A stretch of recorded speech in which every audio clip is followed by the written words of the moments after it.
Bismillahirrahmanirrahim. Assalamualaikum warahmatullahi wabarakatuh. Waalaikumsalam warahmatullahi wabarakatuh.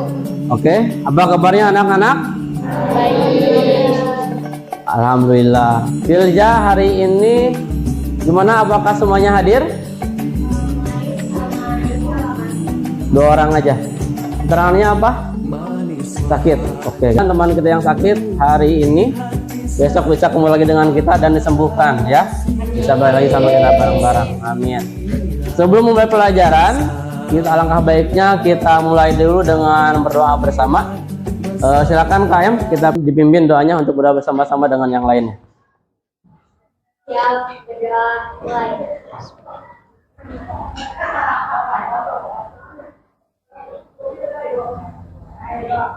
Doa selesai. Beri salam. Assalamualaikum warahmatullahi wabarakatuh. Waalaikumsalam warahmatullahi wabarakatuh. Oke anak-anak, untuk hari ini kita akan melanjutkan kegiatan pembelajaran kita dengan materi yang kemarin tentang awal mula Islam masuk ke Indonesia.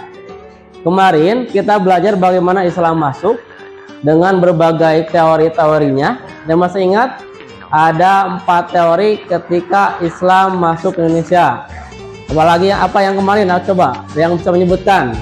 1 teori, ada teori Gujarat, betul. 2 teori Mekah dan teori Persia, itu dah. Dan juga nanti ada lagi 1 teori yang masuk, yaitu teori Cina, bagaimana Islam berkembang di Indonesia. Nah, sekarang kita akan mempelajari dari cara-caranya. Apakah dengan cara peperangan? Apakah Islam masuk ke Indonesia dengan perang atau enggak? Apakah ada perang atau sebelumnya pertumbuhan darah atau perebutan kekuasaan? Enggak. Lalu bagaimana caranya? Akan kita bahas sekarang ini. Nah, tujuan dari pembelajaran ini kita ketahui bisa menjelaskan bagaimana Islam masuk ke Indonesia. Cara-caranya bagaimana, terus siapa yang melakukannya, dan bagaimana pengaruhnya Islam bisa masuk ke Indonesia. Oke? Mudah-mudahan dengan pelajaran seperti ini kita bisa tahu nenek moyang kita itu Islam bagaimana sih ke Indonesia masuknya. Apakah cara dengan agama-agama lain juga sama, seperti ada peperangan atau seperti itu? Apakah bebas seperti itu ya? Oke. Untuk yang pertama, kan kita mulai pembelajaran kali ini, bagaimana Islam masuk ke Indonesia. Silakan diperhatikan video berikut ini. Kita akan bahas ada 6 cara bagaimana Islam masuk ke Indonesia. Di sini kita lihat ada 6 cara bagaimana Islam menyebar. 1 dengan jalur perdagangan, perkawinan, pendidikan, seni budaya, tasawuf, dan politik. Nah, di sini akan kita bahas sama-sama bagaimana Islam menyebar ke Indonesia dan bagaimana Islam bisa diterima di Indonesia. Cara yang pertama kita bahas yaitu perdagangan. Ini adalah orang-orang yang sedang berdagang di Indonesia. Contoh saja mereka yang dagang di Indonesia itu dari mana saja. Sini kita lihat ada 3 negara atau 3 tempat yang menjadi asal muasal para pedagang itu ke Indonesia. 1 dari Persia dan dari India. Ini menjadi 3 pokok para pedagang yang datang ke Indonesia. Kenapa mereka dagangnya ke Indonesia? Karena ini ada 3 alasan nih. 1, Indonesia itu letaknya geografisnya sangat strategis. Tadi digambarkan ya, Indonesia itu antara ada di laut atau Samudra Hindia yang letaknya begini ya. Di sini ada Bapak gambarkan Pulau Sumatera. Di sini ada Malaysia. Ini Sumatera. Di sini ada yang namanya Selat Malaka. Nah, Selat Malaka ini menjadi jalur dari para pedagang Arab, para pedagang Persia, dan para pedagang India masuk ke Indonesia. Dari sini mereka menyebar masuk ke Indonesia dan menyebar memasukkan paham-paham agama Islam ke awal mulanya orang-orang yang ada di pinggiran Indonesia. Karena orang-orang yang pinggiran di pantai-pantai seperti itu menjadi awal mula mereka menerima agama Islam. Ya, kan Islam di Indonesia ya. Dari mulai ini negara apa ini? Arabia. Negara Arab Saudi sampai ke Indonesia. Nah, kalau yang tadi teori-teori ada yang ke sini. Nah, dari laut langsung ke Melayu atau Selat Malaka di sini. Ada juga yang ke Cina. Ini bagaimana jalur perdagangan orang-orang Islam, itu yang dari Arab bisa sampai menyebarkan Islam ke Indonesia. Ini bagaimana cara mereka berdagang di sini ya. Dan Islam Indonesia selain perdagangan juga disebarkan dengan cara perkawinan. Ini perkawinan zaman dulu. Bagaimana dari perkawinan bisa menjadikan orang-orang masuk Islam? Saya bisa menjelaskan? Yang bisa masuk Indonesia, contoh gini. Dalam Islam sah tidak ketika seseorang menikah dengan yang berbeda agama? Tidak sah. Harus gimana kalau supaya bisa sah menikahnya? Harus masuk Islam. Harus masuk Islam, baik itu yang laki-lakinya atau yang perempuannya. Kalau ada yang beda agama mau menikah tapi dia agamanya masih berbeda, maka dalam Islam harus salah satunya masuk dulu agama Islam. Baru setelah itu mereka dengan cara pendidikan. Ada dua cara yang dilakukan di sini. Ini namanya pendidikan khalaqah. Guru di sini, ini murid mengelilingi guru. Misalkan contoh ini kalau bentuknya setoran hafalan atau tahfiz. Nah, nanti sudah hafal ke depan dites satu-satu oleh gurunya. Ini namanya khalaqah atau tahfiz. Dengan berdirinya berbagai macam pesantren. Salah satunya yang kita kenal sekarang, banyak sekali pesantren yang didirikan oleh para wali songo. Contoh pesantren Sunan yang wali songo yang pertama, Sunan Karang Gunung Jati yang di Jawa Barat, nih yang di Jawa. Sunan Maulana Yusuf atau Maulana Malik Ibrahim? Coba. Malik Ibrahim atau Maulana Yusuf? Maulana Malik Ibrahim. Maulana Malik Ibrahim. Nah, Sunan Gresik. Ada juga pesantren Sunan Ampel. Aja itu beda lagi ya. Itu beda lagi. Hati-hati. Harus melek juga kepada pengetahuan informasi. Ada juga pesantren Sunan Giri dan yang lainnya. Banyak konsentrasi kalian.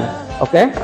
Tangannya boleh diginikan, angkat ke atas, yang ke depan, ke kanan, ini mah kiri ya, ke kiri. Sudah? Nah, silakan tepuk 1, tepuk 2, tepuk 3. Siap? Oke, udah semangat. Tepuk 1, tepuk 2, tepuk 3. 1.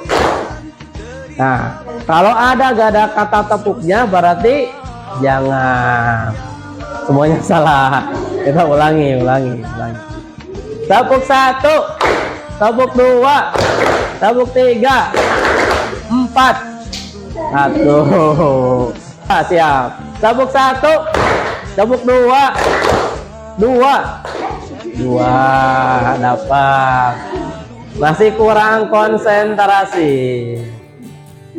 Lagi, tepuk 2, tepuk 3, tepuk 1. Dalam belajar, pasang mata, pasang telinga, hadirkan hati. Tidak hanya badan ya, hati juga dihadirkan supaya lebih konsentrasi. Jangan si AA, si Embet, si Ayang lupakan dulu. Oke, lupakan dulu ya. Jangan ingat-ingat dosa. Oke. Nah, ini adalah salah satu ajaran yang dilakukan, yaitu dengan cara tasawuf. Bagaimana di Indonesia dikembangkan juga jalan tasawuf untuk menarik minat orang-orang supaya masuk juga ke dalam ajaran Islam. Lanjut lagi ada politik. Nah, kalau politik ini hampir bisa sama tadi dengan cara perkawinan. Contoh gini, siapa misalkan di sini Salman ya, contoh Salman dengan Dewi, contohnya. Kalau misalkan Salman ini adalah saudagar Islam dari Arab, Dewi pribumi yang maaf agamanya bukan Islam. Ketika mereka berdua, dua insan ini mau menikah, ya, maka caranya kalau Dewinya bukan Islam, bagaimana caranya supaya bisa nikah dengan Salman?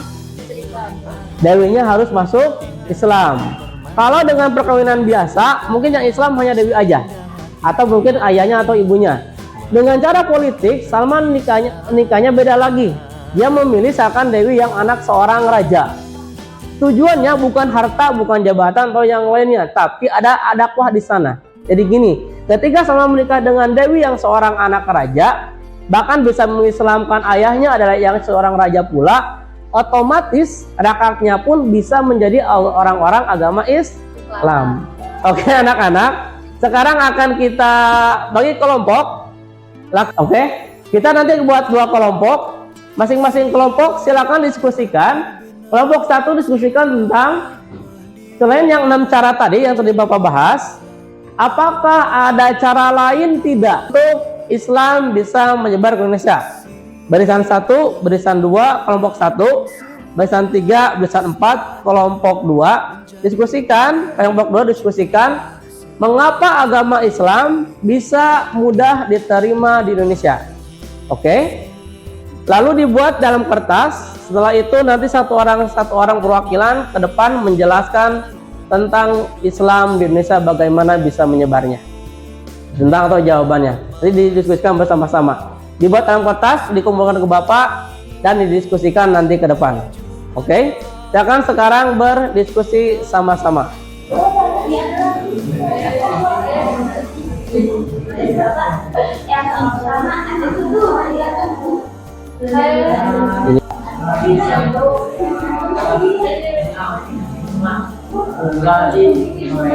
Kalian itu apa lagi? Apa lagi boleh? Kuat boleh.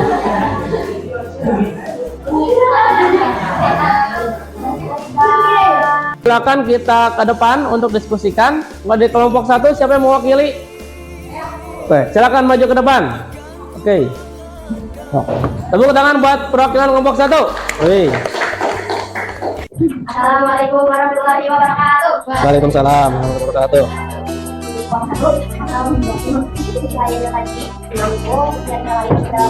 Cara ya, Indonesia. Ya, caranya yang lain lagi apa?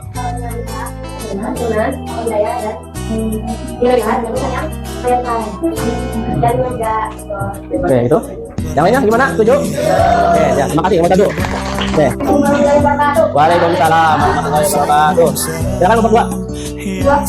Bagaimana agama Islam bisa mudah diterima di Indonesia karena apa saja? 1, kemudahan. Oh, maksud Islamnya mudah, yang untuk bloggingnya mudah. Dan membaca 2 kalimat tadi, betul? Apa lagi? Oh, tidak ada kaspa, betul? Islam tidak ada yang namanya kaspa. Perbedaan manusia dilihat dari derajatnya ya. Hanya Islam memandang Indonesia. Islam memandang seorang itu dibedakan hanya dari ketakwaan. Mau dia orangnya tinggi, pendek, hitam atau putih, hanya dilihat dari ketakwaan. Ada lagi? 2. Wah, ketiga disebarkan dengan cara yang lama. Betul. Oke, sebentar, kedua. Silakan. Oke anak-anak, pembelajaran telah kita laksanakan.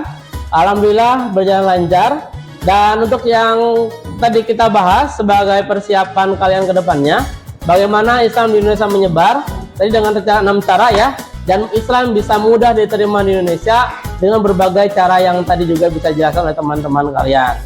Nah, sebagai pembelajaran bagi kita, bagaimana kita sebagai pelajar di Indonesia bisa menggali potensi diri kita, bagaimana menyebarkan Islam itu ternyata banyak caranya ya. Tidak hanya harus oleh para ulama, tidak hanya harus oleh para ustadz atau kiai. Kita juga sebagai pelajar juga bisa melakukannya, bahkan dengan perbuatan kita sehari-hari di rumah, menjadi contoh yang baik bagi orang lain juga. Itu menjadi pelajaran juga bagi kita dalam menyebarkan agama Islam. Oke. Kegiatan pembelajaran telah kita lakukan. Semoga pembelajaran kali ini dapat mendapatkan keberkahan dari Allah dan kita semuanya menjadi umat-umat yang cerdas dan pintar dan mendapatkan ridho dari Allah Subhanahu wa taala. Alhamdulillahirabbil alamin. Subhanakallahumma bihamdika asyhadu an la ilaha illa anta astaghfiruka wa atubu ilaik. Wassalamualaikum warahmatullahi wabarakatuh. Waalaikumsalam warahmatullahi wabarakatuh. Oke, siap. Terima kasih.